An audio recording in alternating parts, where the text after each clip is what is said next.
And 2 Gustav girls. Those don't matter. Yeah, they get annihilated in spectacular fashion. Spectacular fashion.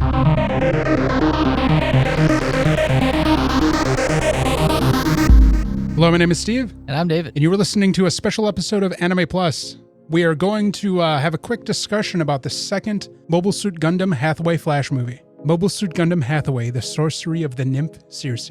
If you need to do a refresher, please check our last episode of the Gundam series where we talked about the first Hathaway movie that is available on Netflix. The second movie essentially picks up pretty much at the end of the first movie. Hathaway Noah and the organization that he is pretty much become the de facto ruler of, Mafty, are fleeing the Earth Federation, who is trying to hunt them down for the terrorists that they are. Chasing after Hathaway and his crew is the Federation captain Kenneth Slegg, who is the one that Hathaway had met on the flight into Earth where the fake terrorists had caused all the commotion, which is also the same flight where he met the mysterious Gigi and Lucia. Fun fact, because I just Googled him, Kenneth was a veteran of Sharv's Rebellion. In a way, we can actually TLDR the story because a large portion of it is this intensive cat and mouse game between the Earth Federation forces and Mafty and other disparate groups that are part of the Anti-Federation League. The target that Hathaway is trying to get to is there is going to be a convening of the powers that be in the government for the first time on Earth in many years. And he is going to use this opportunity to perhaps shift the fate of humanity with his own hands, following in the footsteps of Char Aznable. But with a lot less colony drops. But Kenneth is a crafty tactician, and they are doing feints after double feints after triple feints. While these two are playing chicken with each other, Gigi is trying to forge a path that she feels she needs to that's very obscured from us right now. As we learned in the first movie, but was greatly expanded upon, I think she's 20? I think so. Gigi's current occupation is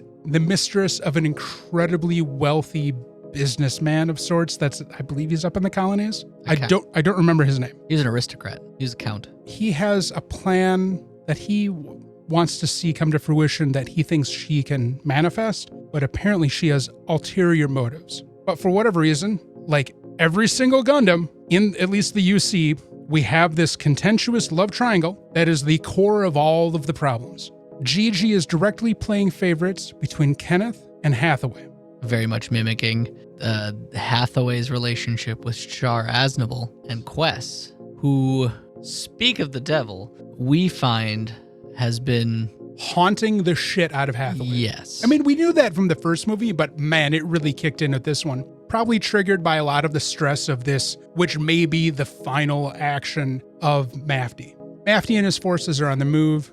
They are trying to evade the Earth Federation while also trying to determine which of 3 cities the gathering will be in. Their intuition and the information gathering that they're able to do, or that they believe in the strongest, leads them to believe it's going to be held in Adelaide. And so their forces are moving there. Unfortunately, the trip there isn't easy, partially because of the EFF chasing them, but also due to disparate groups of rebels that are claiming to be working in the same manner as Mafty, or technically part of Mafty's organization. Understanding that the more help they get, the better against the Federation, they begin reaching out to these different guerrilla groups, working with them to try to organize operations and information sharing throughout the continent of Australia. Because in the first movie, we learned that all of these groups are starting to gather in northern Australia. They reach the rendezvous point with one of these groups to find a barren hellscape of destruction before them and corpses laying everywhere. Mafty and his forces were too late. The few survivors they could find told them the harrowing tale of the attack and that they had footage of the attack that they had curried out and was on its way to space to start being broadcast across the satellite systems. Which we saw at the beginning of the movie. Yeah, so the movie starts with the POV of the cameraman from this attack and really brought into stark focus the grim reality of warfare with mobile armor. We've seen it before, particularly in like War in the Pocket, but I think what really enhanced this was the POV handy cam kind of footage. The found footage type reel. Yeah. This incident works to embolden Hathaway and his mission, and also encourage one of the stronger other factions to join with them. And by this point, they pretty much lock into Adelaide, and it's go time. Unfortunately, before they get there, they do begin to encounter the Federation forces. Gigi, with her new type premonitions, has joined up with Kenneth, which he welcomes because he sees her as a lucky rabbit's foot, essentially. Mm-hmm. And she ends up directing them to Ayers Rock. And Kenneth, realizing that she probably means that Mafty and his forces are there, directs a strike force to attack Ayers Rock, where they, not surprisingly, catch Hathaway and some of his crew unawares. And a battle engages where we have Hathaway in his Gundam She versus the Gundam Penelope piloted by Lane Aim. And 2 Gustav Girls. Those don't matter. Yeah, they get annihilated in spectacular fashion. The movie ends with Kenneth making his way to the final preparations, understanding that this is going to be the final confrontation with Mafty and his ideals. Like, this is all or nothing. Like, everything's on the table. Hathaway's in the same boat, and Gigi falls into his lap to enact, as of yet unknown plan. A big theme with this movie that was touched on a little bit in the first movie is Hathaway's mental condition and the persistent trauma that he's dealing with, beginning with the events of what happened to him in Char's counterattack, and the death of Quest at his hands, and his disappointment and daddy issues aimed at Amuro. Yeah. And how, like, everyone viewed Amuro as this, like, hero of the Federation. This saint and savior. Yeah, and he just, I mean, even his own father, who... Right, Noah, that is. Yeah, who has a picture of Amuro in his office. He's proud of that son of his. And to Hathaway, Amuro is just another schmuck. Another, basically, bootlicker of the Federation. Yeah. That, did what he was told and had the opportunity to make humankind better, but didn't. He continued to play into the Federation's favor, especially because at this point you had the 1 Year War, the Grips conflict, the conflict right before the Grips conflict. The Second Zeon War. That founded the Titans, the Second Zeon War, the Neo-Zeon War. Oh, wait, actually, yeah. No, Char's counterattacked, which is Char's Rebellion. Yeah. Which led to the death of Amuro. And, like, during all of this stuff, Amuro either sided with the Federation, except in the sense of with Aug and the Titans, or sat it out. Hathaway is at this crossroads. He has this strong conviction, not unlike Char, but he doesn't idolize Char, right? But he doesn't necessarily disagree with Char's end goal. Hathaway, through the Mafty persona, is doing more targeted assassinations to try to affect change. The idea of kill the serpent at the head, and then you solve the problem. The movie just laid a lot of groundwork. It's setting up the climax and the resolution of Hathaway's story, with the third movie that we have no idea when that's going to get made. It'll probably be a few years before that finishes up. It builds in a lot of the internal machinations of the 3 primary characters between Gigi, Kenneth, and Hathaway. Particularly Hathaway and Gigi's struggle with their own mental health and their ideals about what kind of person they should be. And their new type abilities. Yeah, the fact that they can't recognize that they're new types. They can't admit that they're new types. But as the new type thing happens, they have that connection that's dangerous. Yep. Especially with each other, as you see in the last scene of the movie. Well, a couple scenes throughout the movie, but yeah, definitely the last scene of the movie. Where we're about to rack up the second person to christen the inside of a mobile suit. Take that, Mikazuki. He doesn't need to be hooked up to it. Your boy, Hathaway Noah.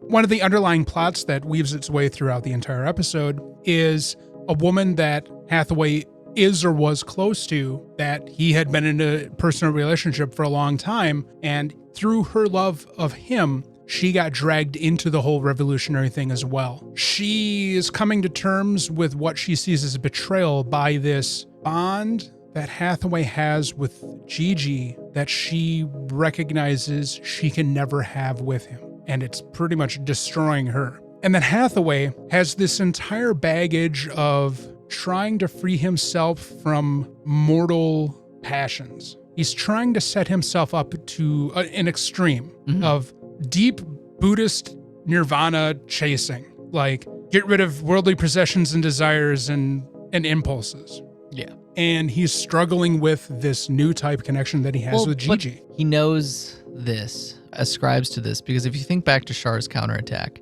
the big reason why Char and Amuro were so hostile to one another was because of Lala. And then they were able to become a triune force ghost at the end of Unicorn. If you're a fan of Gundam, Gundam gets real weird sometimes. And I'm waiting for it in this next movie. I mean, it's going to get real Gundam weird with the new type woo-woo in the third movie. I mean, guaranteed. It did get a little weird. Not too much. We were seeing more like the force power kind of things, like, oh, I can hear your thoughts. I thought it was really cool when the base of the Penelope is based off of the new Gundam from Char's counterattack, which causes Hathaway to have this whole like PTSD vision quest where we, the audience, get to experience Char's counterattack from Hathaway's POV, and we get some newer animations, like that new old style animation breathed into Char's counterattack, which was really cool to see as a fan of that movie.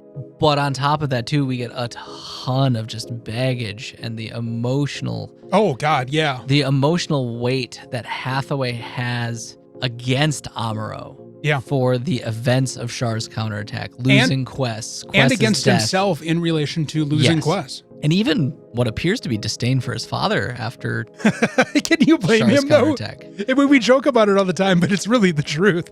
Yeah. His father's fighting to save humanity and doesn't have enough time to like acknowledge his son and his efforts. Yeah. Because his father has a better son. And so we get this like multi-dimensional and multi-generational tie-in of Hathaway into the greater UC. Yeah, this movie like I've always told you, I really love the UC. It's a good arcing story. The Universal Century of all the Gundam that I have watched. There's so much of the story that exists. Yes. But the story's been pretty good from the ground running. Like, yes, Iron-Blooded Orphans is good, but I still think the UC is better than that universe. Yeah. I would argue that the original Mobile Suit Gundam is better than Iron-Blooded Orphans. Zeta is better than Iron-Blooded Orphans. Zeta's better than almost all of them, I feel. I think even Unicorn is better than Iron-Blooded Orphans. Char's counterattack is definitely better. Unicorn wasn't bad. It had, like, I had some problems with it, but it was a good story overall. The only one that I think is probably the weakest of all of them is Double Zeta. And Double Zeta only is problematic for like the first half. The second half starts to get more interesting and serious. And it's because you need literally everything from the UC, from prior things, for the next step along the way. It feels like a lived-in universe. It's the house that Tomino built. Yes. Tomino did a great job building it. Well, and everybody else at Sunrise. But on top of that, Iron-Blooded Orphans, to me, is just so standalone. It is. There's nowhere to go. That's why it's so good, is it is a good way for people to dip toes into Gundam without having to like do the whole thing. Fair. But like, as somebody that has been doing the whole thing, to me, does itself a disservice because there's nowhere for it to go afterwards. I don't feel it needs to, though. Right, but my argument is that like, it's nice for a Gundam franchise to like, we could have ended at Unicorn. Narrative. Sorry, we could have ended at narrative and then never really needed to, because like we could have just assumed everything was solved. But that's not the point. The artwork is amazing. Oh my! The film looks fantastic. I did have problems with how non-fluid some of the character movements were. The first movie had that issue too, where some of their movements looked unnatural and didn't sync up well with the surroundings. Yes, but I think that's only going to get better as time progresses. There were certain moments in the show where the animation team was just showing off, and it was amazingly detailed, beautiful artwork. Like there was a curtain that was billowing in the breeze. I had to convince myself that this was still just animation and not them sneaking in real film. There were several times where I had to remind myself that I was watching an animated film. Like the hallway that Kenneth walked into. At first, I was like, that's a real hallway. And then Kenneth walked into it. Then I was like, okay, now I see it as an animation. This is some of the most intense combat I think I've seen in a Gundam. Oh my God. A lot of that has to do, I feel, with the sound design. And the majority of the combat is done from the POV inside of the cockpit, which brings this level of intensity that we've really never seen before in Gundam. We had this in the first movie too, but we got more of it. I loved when they started nerd-splaining how a Gundam works. Oh, when they were explaining how the Minovsky drive actually works? With like the I-beams and all that shit. That was pretty cool. I was like, oh, nerd, talk nerdy to me. Come on. This movie, and especially the characterization of all of Hathaway's people, really does well to make this feel lived in. I'm gonna be honest. Yeah. I'm going to return to this movie a lot. I will definitely rewatch this movie a lot. There's a lot of humanism, a lot of realistic traits. There are points where they're mourning the loss of their companions, and it feels real. Oh my God. They've done so good in these movies. Also, the first time we get to see an animal in the cockpit of a Gundam, of a mobile suit. Oh yeah, it wasn't a Gundam, but yeah. I loved that cat. That cat was so fat. That cat was probably one of the best parts of that movie too. No, so if you haven't seen it, I know it's kind of limited release and depends on when this episode will come out. Go see. Yes, and if you're listening to this months from now, hopefully it'll be. Hopefully on Netflix it's on at Netflix. Please, it's so good. Please watch this movie. If you are a fan of the Universal Century, if you're just a fan of Gundam in general, it's just really good. This is, in my opinion, the best mobile suit media that has come out in decades. I can't wait to see how this is going to conclude. I'm going to say it now. This is better than Iron-Blooded Orphans. Okay. Verbose, he can challenge me to a duel, but this is better than that. And we get a cameo by the best couple in all of the UC. Yeah. Yeah, we get to see Bright and Mirai have a very lovely domestic exchange. Yeah, like almost retired. Called back in for one more job. Yeah. Oh God, he's gonna die to hunt his son down. Because it's always, called in for one last job, and then the hero dies. No. If they do Noah, if they Hathaway do Bright is gonna kill his father, no. I mean, I know the story's already written, but no. Maybe. Nobody tell me. I don't want to know. I don't want to know either. Yeah, literally, do not spoil that for us. I'm pretty sure Hathaway does though. One of the Noahs dies. It's fucking Mirai. I'm just kidding. No! Best girl. She is the best girl. All right. Let us know what you thought of this movie if you've seen it. And don't forget to check out the regular episodes of the podcast that come out on Wednesdays and Fridays. And I will leave a link at the end card to the entire collection of all the things we've talked about Gundam on. Thanks for listening. Don't forget to like and subscribe. Hit that bell so you get notified when special episodes like this drop outside of our regularly scheduled programming. And we'll check you guys next time. We need to talk about Origin, by the way.